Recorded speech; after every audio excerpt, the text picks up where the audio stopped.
Ralph Preston, and William Lowe and I are back for another roadmap. And tonight we're going to talk about we're going to give you some tips for your recovery at home. And these are mostly based on functional therapy, a version of constraint-induced movement therapy. The basic idea is using your affected hand for as much as humanly possible. William, you usually start us off, and I know you got some thoughts on this, so why don't you share your thoughts with us? Yeah, sure. I'm happy to kick off our discussion.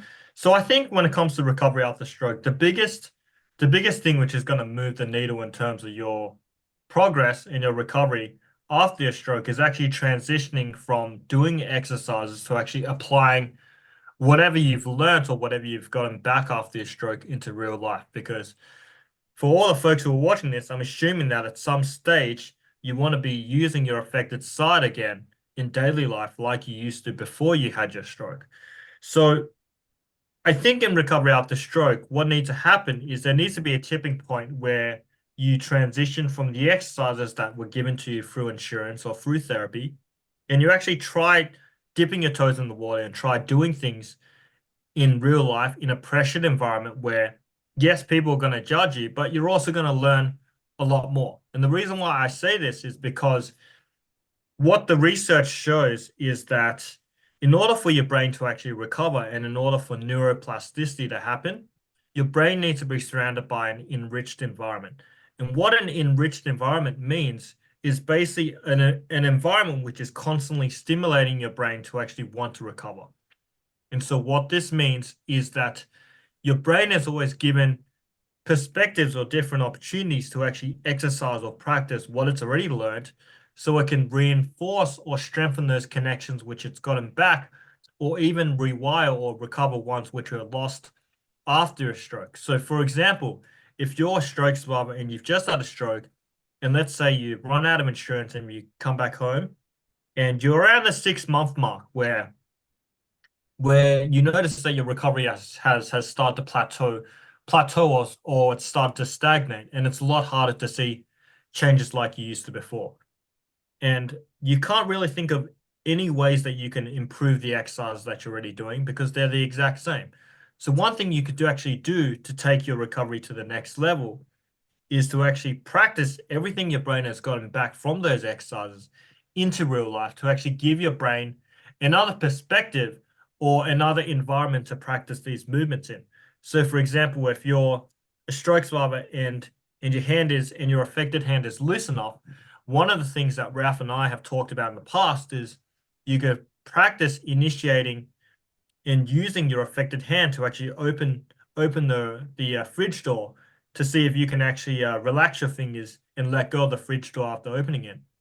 And there are other activities that you can do, such as turning on and off the tap or opening and closing a door by turning the knob as well.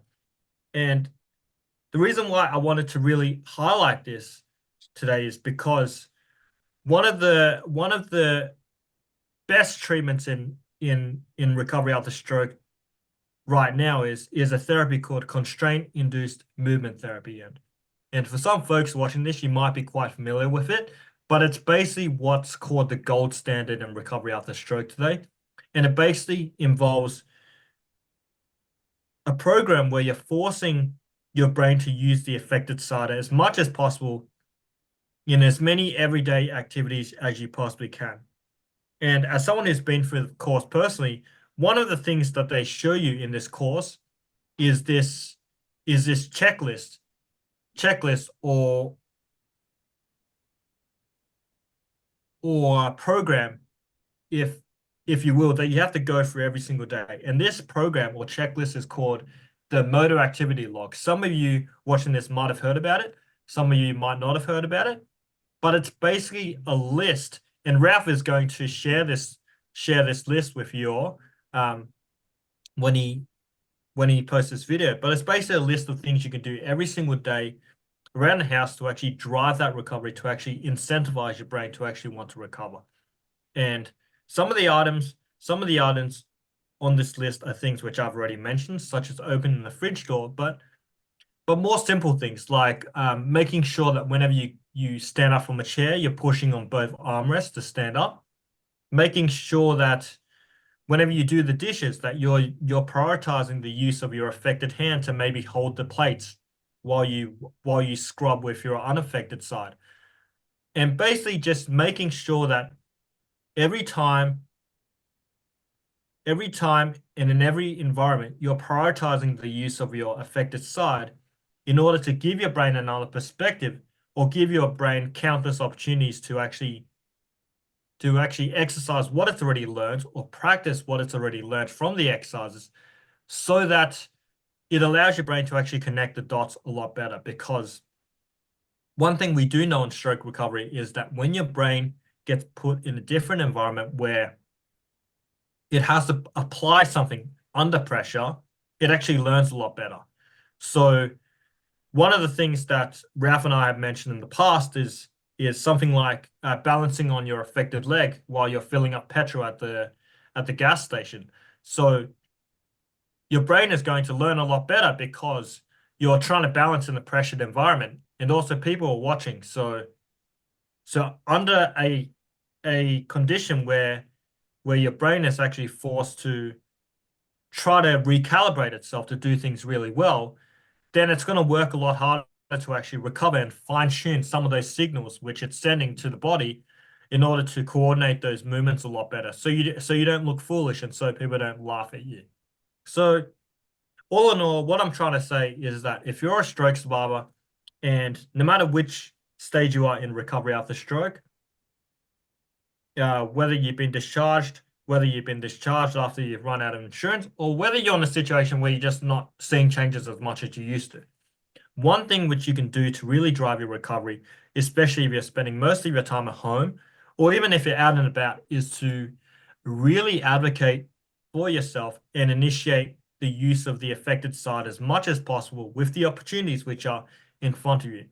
And what I thought today is, as part of this roadmap, is maybe Ralph and I, we could go back and forth and we could exchange ideas and experiences where we both have used our affected sides to actually drive that recovery.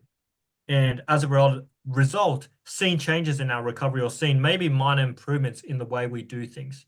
So I'll just start off by saying that in the start of my stroke recovery, and this is something I've shared before, when I tried to open the fridge door, I could never let go of the fridge, so I would be stuck to the fridge for 2 minutes. But after a lot of practice, I started to notice that when I gripped the fridge door, it was a lot easier to release and actually let go of the fridge door. And so after a lot of practice of gripping something, gripping the fridge door, my brain actually got better at relaxing the flexors or relaxing the fingers, which allowed it to translate, which allowed me to translate to actually doing things a lot better and doing things a lot easier. And also another thing is also just using your hand to maybe open the garbage or lift up the garbage lid as well. So if your fingers are quite tight, one thing I've noticed is I started with my fingers quite tight trying to open the garbage lid. But as I got better, the fingers started to loosen up. And just like the fridge door, I was able to relax and release my hand from the garbage lid enough so that I could put the garbage in at the same time and be able to relax accordingly. So those are just two examples of things which I tried in my own recovery and things which I noticed with practice over time, the improvements came along because the brain was fine-tuning and constantly calibrating itself to actually want to perform a movement a lot better because I was underneath that pressured environment, because I was in a situation where I was in public, and because it could see the relevance between what it had practiced and what I was doing in daily life. And there are countless other activities which I've tried as well. But obviously for the sake of time, I don't want to mention them because it's going to be hours and hours of talking. But just to get us started, I just wanted to share those. And I know, Ralph, you and I, we were having a discussion of this before we talked about this idea. And I know you've had some experiences alongside balancing while you were filling up the petrol. I just want to hand it back to you. What are your thoughts about this idea of advocating for yourself and really initiating that use of the affected side in everything? Well, I mean, in my own personal experience, it's was a big part of the way I got better. Also, in running a bunch of Facebook groups and interacting with a large stroke survivor community, I see the people that are, I think, the people that are doing the best often are using these techniques. Basically, constraint-induced movement therapy, and also it's called functional therapy. Using your affected side. In the case tonight, we're mostly talking about hands, but it also can apply to feet. Those are the people that embrace this seem to get better quicker, I guess, because of that enriched environment, because they're pushing themselves. When I was in the rehab hospital, I just heard the word constraint. I didn't know about CIMT until about 3 years ago, when I learned Dr. Taub, who also came up with mass practice at the University of Alabama, Birmingham, had invented it. But I did hear the word constraint, and I heard something about putting an oven mitt over your unaffected hand, so they're really forced to use your affected hand. And also, somebody said, I don't know if it's true, that they sometimes tie your other hand behind your back. As my hand got better, I started just naturally trying to do more with it. I didn't want to like tie my hand behind my back or wear an oven mitt all day. Another thing I learned when I left the hospital, rehab hospital, they had taught us about, they used the word integration. No, they used the word involvement. I came up with integration. I didn't want to tie my hand behind my back. I wanted to go beyond involvement. So I came up with I wanted another I word for some reason. I wrote a thing on integration. Oh gosh, less than a year after my stroke, which would be 16 years ago. So I wrote the piece 15 years ago. And the idea was for me, in my head, was to do something that was beyond just involving my hand, but really try and integrate it and learn the tasks that I'd done before. And also by integration, beyond involvement was what I called it. To do it on a more serious level, somewhere between between involving it and tying one hand behind my back. Actually called it, what I did, the left hand Olympics. It makes no sense now. It made sense then. I guess I looked at it like I was training my left hand for the Olympics. What I meant by that was I did everything with everything possible with my left hand. And about no matter where you are on your stroke recovery journey, I'll tell you that if you're pushing yourself, this whole technique is frustrating, because you're trying to do things that, when you're trying to relearn how to do things, the best way is this enriched environment. Push yourself, change up all the time, challenge yourself. And when you challenge yourself and you do things that you're not able to do yet, it's kind of frustrating. So stand by for that. And no matter how frustrating it got to me, I just kept doing it. And so after a few months, I started doing things like trying to wash the dishes. Of course, everybody knows wax on, wax off. So I started, grabbing a dishcloth or a towel, and then just moving it in circular motions in both directions. Circles are really good in a lot of ways. Anything that involves a circular motion uses a lot of different muscles as opposed to straight motion, which basically uses one to release and one to contract. So I always like circular motion. I like to cook. So I started trying to cut up vegetables and stuff. That was kind of a joke in the beginning, because I had trouble holding my affected hand still. And And, you know, you got a knife in one hand and a moving hand in the other. It's kind of like, you know, when do you chop? Anyway, so I did everything possible. I even swapped out hands. So like when I opened the fridge, if I had a pitcher that was going to go back in the fridge, I'd open the fridge with my affected hand. I'd put the pitcher in my affected hand. I'd put it in the fridge. Then I'd come and I'd close the fridge. Same with getting things out of the cabinets. I'd open the cabinet door, reach and get what I wanted out of there, put it down, close the cabinet door. I basically tried to use my unaffected hand as little as possible and only when necessary. You know, we don't remember how we did things before. I don't think I opened jars with my left hand, but you know, the whole faucet thing, and that's something you can do. Turning on faucets is something like light switches, and if you got the hot cold things, they go in opposite directions. In fact, then we get centered up here. There's there's a exercise called water faucets, and you basically rotate both your hands in opposite direction. Anyway, I did anything and everything that I could. Like in the kitchen, washing dishes, putting them away, chopping, cutting, stirring, and cooking, opening cabinets, opening the fridge, taking down the vitamins, taking the vitamins one at a time with my affected hand, getting pans out, opening jars, opening food packages, food containers, cans, putting things in and out of the hot oven. Whoa. Especially like a whole big lasagna pan or a whole pan of heavy something heavy is challenging. And of course, when you get it out, it's hot and you don't want to burn yourself, nor do you want to drop dinner. Pouring things, then drinking the things that you pour.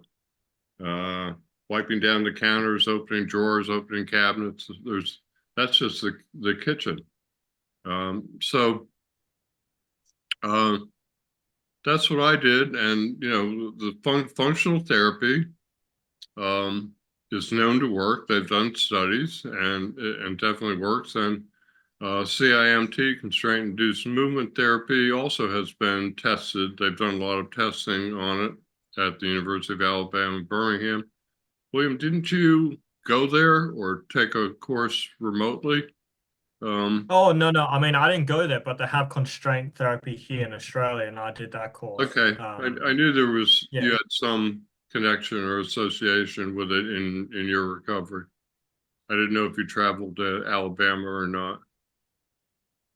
Probably No, not. I didn't travel there, but what I can say is I've met one of the professors behind Edward Taub's team Okay, when they I knew there developed was the some program.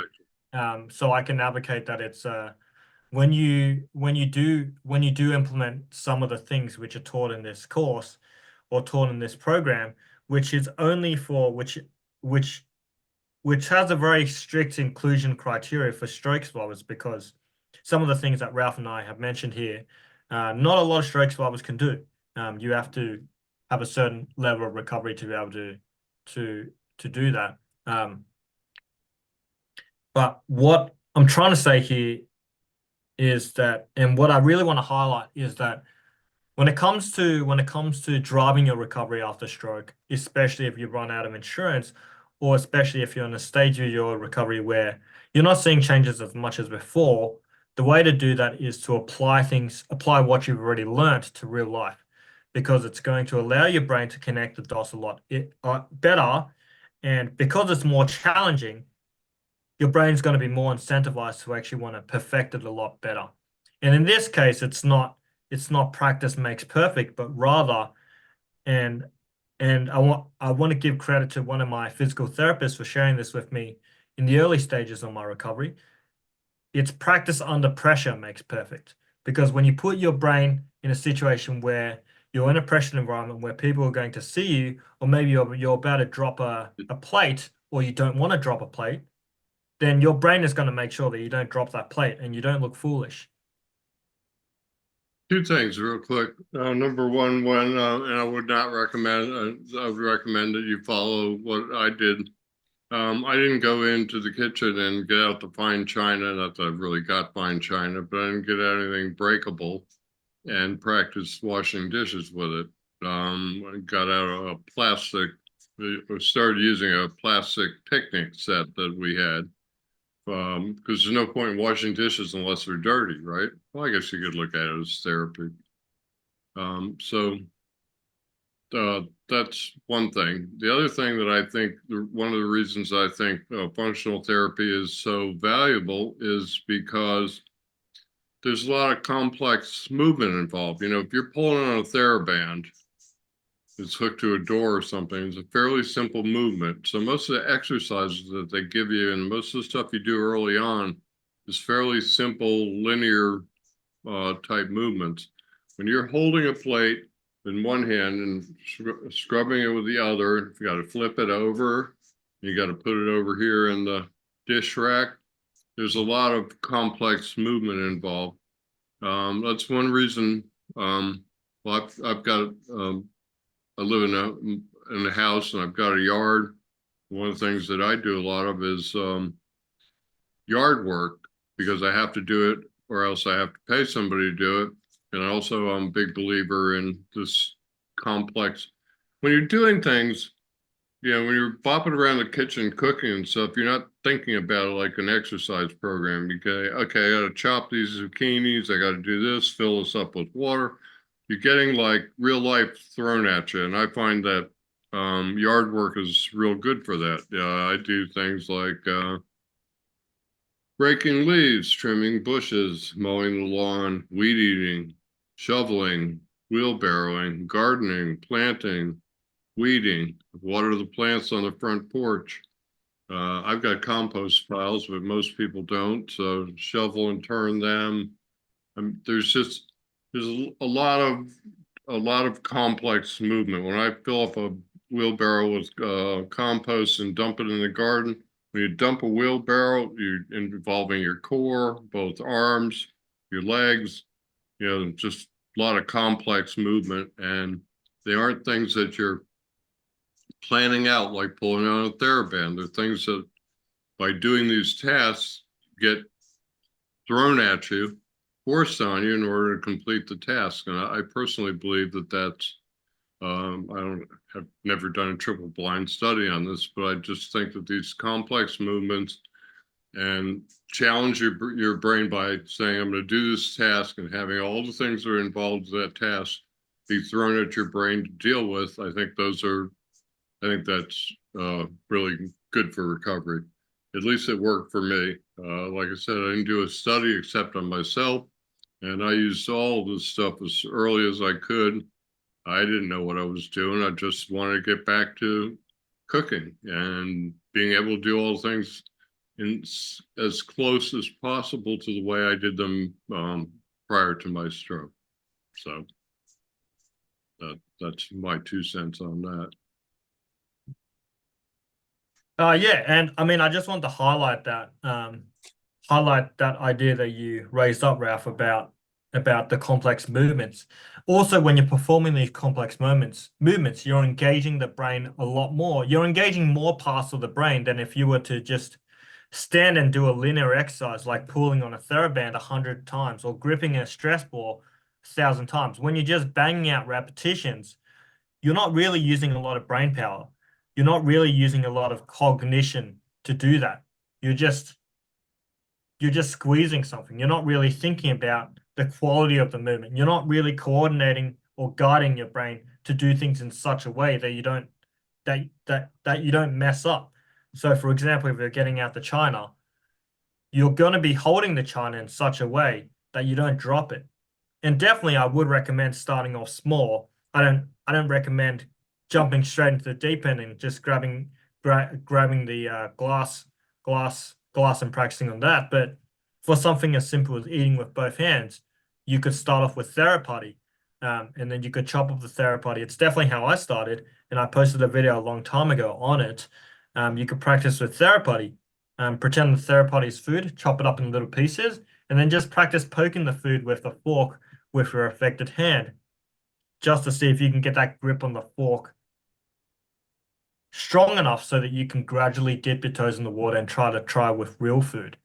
So I think the more you engage in these complex movements, the more parts of your brain that you engage um, in your recovery, and the more parts of your brain you can engage and recruit when you're performing these movements, the more likely your brain is actually going to connect the dots. Because the research shows that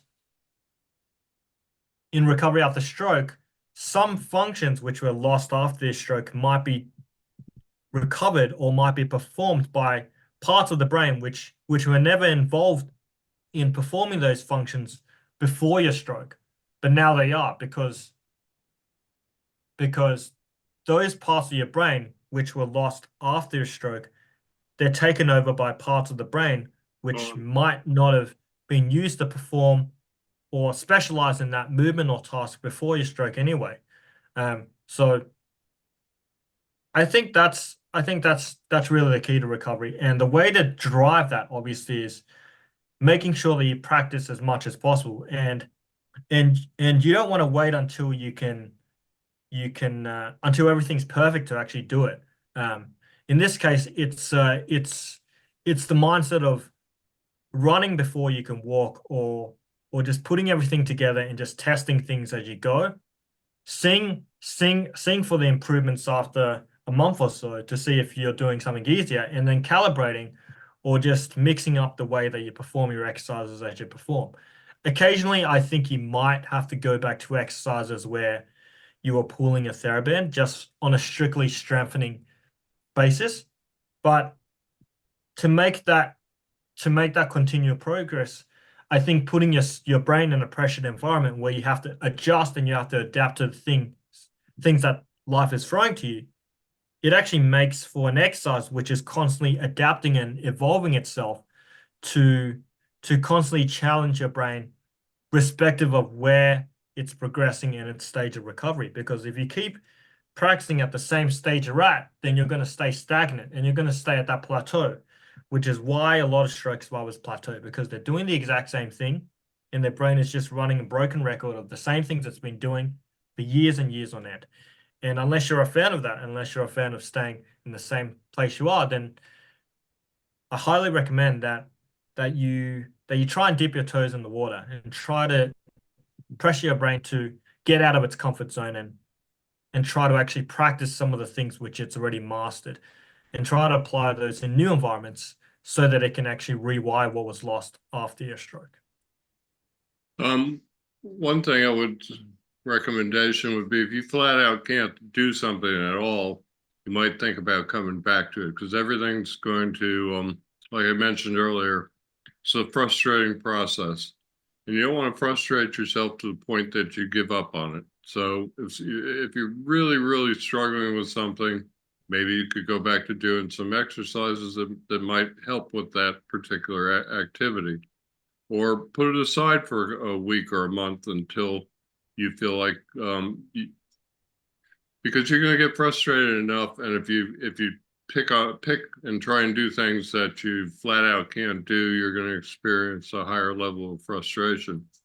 And I didn't completely switch over. I did 15 months of pretty much all day, every day of exercise and recovery. And I didn't head into maybe the very first time when I got out the picnic set and tried washing dishes. I went in there and washed the dishes that had been sitting on the shelf for a couple of years, washed the dirt off them. But I didn't cook things and throw it away or cook things that didn't need to be cooked. What I did was at about 3 months, I just started integrating my hand back into life. So every time I needed to open the fridge or flip a light switch or turn a doorknob, I did it with my left hand. After I got good at turning a doorknob with my left hand, I noticed I could turn a doorknob with my right unaffected hand while I was holding 3 tools or 5 tools. So I started moving tools to my affected hand and holding them while I turned the doorknob. I made it more and more complicated, but only as I got better with it. But I didn't I didn't say, okay, it's 10 a.m. in the morning. I'm going to go in the kitchen and do an hour of kitchen therapy. When it was lunchtime, I made my lunch with my affected hand. When it was time to wash the dishes or do the laundry, we haven't mentioned laundry is a big one. You got to gather it up, get it, put it in the machine. You got to shake it out, swap machines, and then comes the real joy, folding it or hanging it up, buttoning the top button and putting it on a hanger. All these things, you don't wake up one day and just be able to do them. I can do them all now. How and how did that happen? That happened because in everyday life, every time there was a shirt to hang up, I hung it up and I involved my hand. Every time there were dishes to wash or stuff to be cleaned or cooked, counters to be cleaned, I wiped down. Cooking, I used my hand. I didn't buy an adaptive cutting board. And I understand there are people out there that need some of the adaptive tools. My attitude was, rather than learn adaptive techniques, I'm going to force my hand to get to where I can do everything that I need to do. And I was lucky. I was blessed. I also worked really hard. And, I got to that stage. But I can do most anything with my affected hand, except really extremely fine motor skills. I can't pick up like a laptop screw in my affected hand and do much with it, place it in the hole. Really, really fine stuff. I used to do jewelry when I had my hippie leather shop. I don't know how good I'd be at jewelry because it's so fine and you can't have any shake, or well, you can, but you knock things out of the way and then you got to do them again, set them up again. And in jewelry, you set up a lot of things and then solder them together. Anyway, so I got to where I am by just basically integrating my hand into life as things came along, as opposed to say I'm going to go in and chop zucchinis for an hour. Just I chopped zucchinis when I was making zucchini lasagna. That's all. So be careful not to get over frustrated so you can keep at it. Having that activity log is a great idea. It's kind of like keeping a gratitude journal or journaling. Just it's another way of measuring your progress. I didn't do much of this in my recovery. I wished I had. I'm a video guy. I didn't take any videos. So, now years later, I have to rely on my memory to remember how I did things. So, and then, as William said earlier, I'll put the link to that form if you want to, download it and print it and use it. You can do that. And that's, unless you say something else, that's about all I got, William. What else do you have? Anything? Well, I mean, I think the last thing I just want to add, and this is just gonna go on to what you said about being frustrated and not jumping into the deep end. I think if you're a stroke survivor and you can, whatever movement you have, start from there. So if you can lift up your affected side high enough to actually turn off a light switch, maybe you can start off by turning on and off a light switch just just to start involving that affected side into your everyday life. Just start with what you have and gradually build from there. Um, and just gradually move back and forth from exercises where you're fine-tuning the affected side to dipping your toes in the water in real life. I'm not saying that you should dip your toes into real life activities straight away, but just apply the movements which you do have and just use that as a foundation to start from where you can use your affected side in everyday opportunities in everyday life. So if you're walking up the stairs and your affected leg is strong enough to go up the step first rather than leading with your strong leg, then start with that. You might need to hold on to the rail for a little bit to get you started, but once your brain gets that sense of how to put the weight through the affected leg, then within weeks or within months, you can do it independently and by yourself. Any movement that you have, you really want to capitalize on it and you really want to apply it to real life as soon as possible, because the more you apply it to real life, the more relevancy you give it to your brain and the more likely your brain is going to forget it. Because I mean, you've probably all heard the saying, use it or lose it. In this case, if your brain doesn't see the relevance of a movement and its application to real life, the more likely your brain's going to forget it. And the more likely your brain's going to stagnate in its ability to use that movement in the highest quality possible. So, because every time you apply movement in real life, the movement is constantly getting refined under the conditions in which you perform that movement. So, if you're using if you're if you're in the car and you're using the gear shift and you're driving a friend, well, you don't want to look foolish using your affected hand to use the gear shift. So maybe you might use your hand for the gear shift, and then you might do it a lot better, or you might do it a lot worse because you're under pressure. But over time, um, with that continued practice, you might notice that you're using your hand a lot better in that situation. Same thing as cold weather.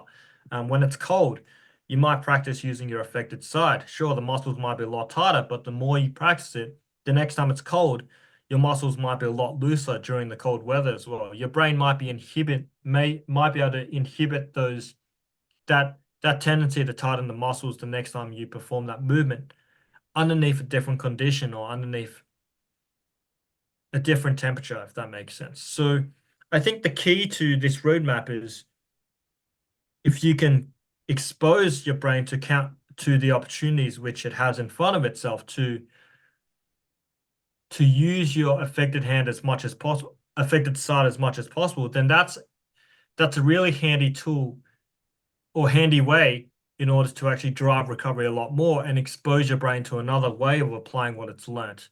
Because, like I said, in the middle of this roadmap, practice under pressure makes perfect. And those conditions which challenge your brain to use more complex movements and sequence these in a different way than it's used to before will actually drive that neuroplasticity and will actually allow your brain to connect the dots a lot easier. I knew you'd say something that would trigger me to think of a couple things. One is I like use it to improve it. I mean, you can lose it, but I don't know, that kind of conveys the idea of involvement or integration or constraint-induced movement therapy or left-hand Olympics. The other thing I said earlier, I didn't head into the kitchen to wash dishes for an hour. But early on, one of the things I did, like when I flipped a light switch, when you said light switch, I thought about it. If I didn't hit I had more trouble hitting the target than flipping the switch. So if I didn't like the way I did something, sometimes the first few months that I was doing this, I would flip the light switch half a dozen times. If I put down a cup or a glass and I didn't like the way I did it, I'd pick it back up and put it down again. So I did do a little bit of that, and that might be a good idea. Like I said, I could sit there and flip the switch all day. It was like moving my hand in and hitting not hitting the bottom of the plate or the top of the plate, but hitting the target of putting my fingers directly on the light switch without repositioning. So I oftentimes repeated until I got a couple of good ones. I guess I felt like I should leave my brain with a good version of patterning, because you're patterning your brain when you do these things repetitively. So I didn't like ending on a bad one. That's why if I put the glass down and I didn't like it, I'd pick it back up and put it down a couple more times until I said, okay, that's good. And maybe my brain will lock into that way. So that's my last 2 cents. I guess, William, since we're pretty much done, we'll say goodbye to all the people out there in YouTube land, and the activity log will be in the description below. And William, thank you for your time as always. No problem, my pleasure. It's great to catch up.